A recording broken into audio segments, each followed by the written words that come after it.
안녕하세요. 심윤섭입니다. 자, 이번 시간은 선동의 감정적인 요소가 어떤 것이 있는가에 대해서 한번 살펴보도록 하겠습니다. 자, 선전의 감정적인 요소는 바로 뭐냐면 선동에 쉽게 넘어갈 수 있는 대중의 감정적인 요소다. 그러니까 뭐예요? 불만이 많은 사람들, 피해를 많이 본 사람들, 피해를 많이 본 것처럼 느끼는 사람들, 소외된 사람들, 이런 감정을 가지고 있는 사람들이 어떻겠습니까? 선동의 감정적인 요소의 충분 필요 조건자들이죠. 그렇죠. 그렇습니다. 그래서 이제 먼저 보면 선동의 감정적인 요소는 크게 네 가지로 볼 수 있어요. 첫 번째는 뭐냐면 불신과 종속감을 이용한다.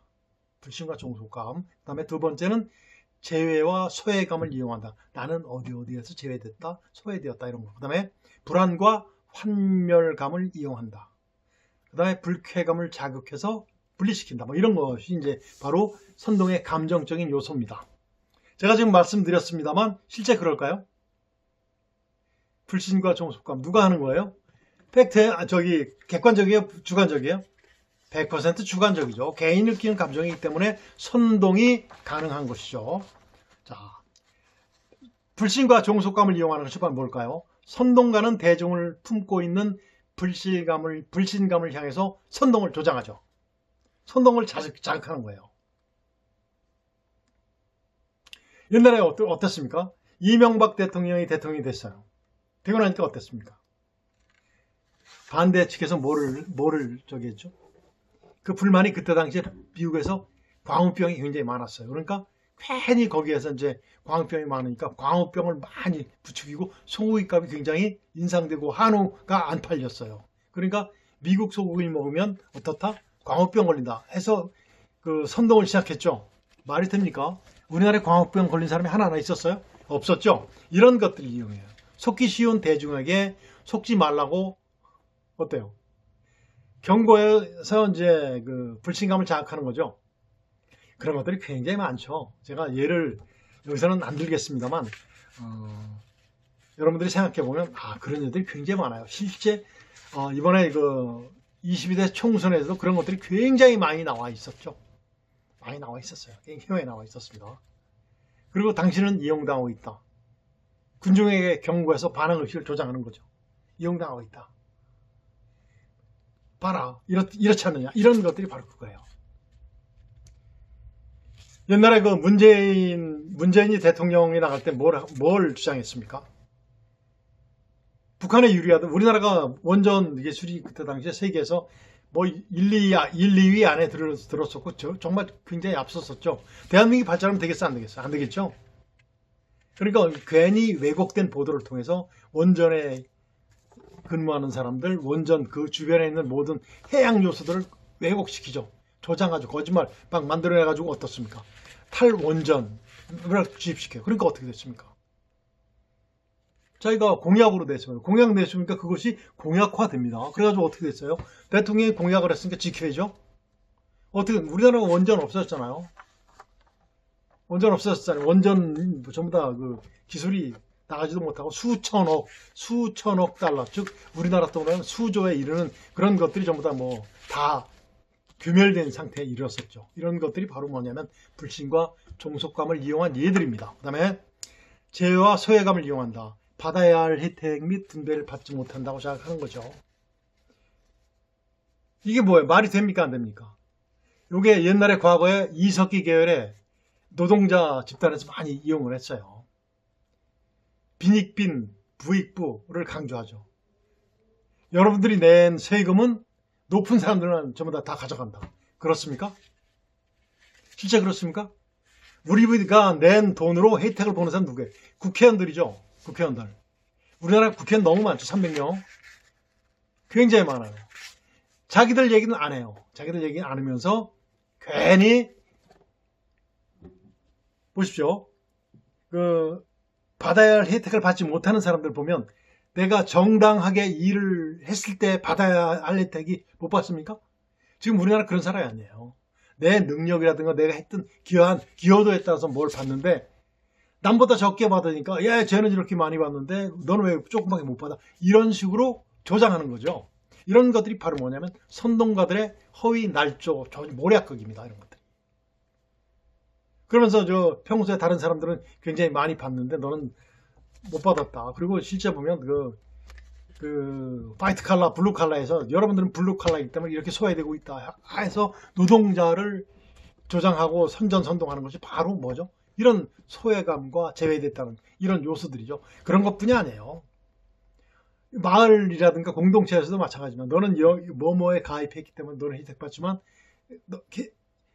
반대로 이러이러한 단체에 가입하지 못해서 너는 혜택받지 못했다. 이런 식으로 조장을 하죠. 날조하죠. 이런 것들의 선전선동입니다. 바로. 실제 보면 어떻습니까? 실제 보면 정말 말도 안 되는 선전선동으로 전부 다 국회의원이 된 자들이 굉장히 많아요. 굉장히 많이 있습니다. 그 다음에 이제 불안과 환멸감을 이용을 하는 거죠.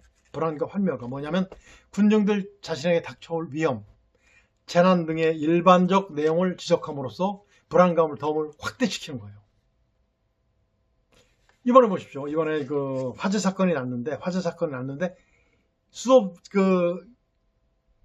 실제 리더가 이제 그 대통령이 가서 빨리 수습하고 전부 다 그 불만이 없도록 전부 다 완벽하게 처리해 달라라는 얘기를 하는데 계속해서 물고 늘어지죠. 그러면서 이제 그 대통령 하야를 촉구하고 막 그러는 거죠. 그런 것들입니다. 그래서 이제 이런 것들이 이제 또 뭐가 있겠습니까? 아주 많습니다. 대통령에 대한 어떤 뭐라 그럴까?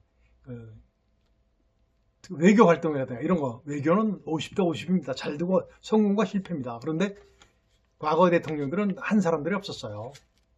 대북 종북 세력들의 대통령들은 외교에 성공한 사람이 거의 없었습니다. 이런 것들. 그리고 불안과 환멸을 지속해서 제공을 해줘. 그러면서 어떻게 해요? 자꾸 물가.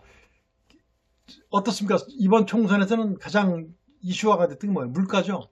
어느 대통령, 어느 리더가 나와도 경제를 아주 성공적으로 한 사람은 거의 없어요. 오죽했으면 김일성이 있을 때 자기 아들인 김정일에게 경제를 맡겼습니까? 안 맡겼습니까? 안 맡겼죠.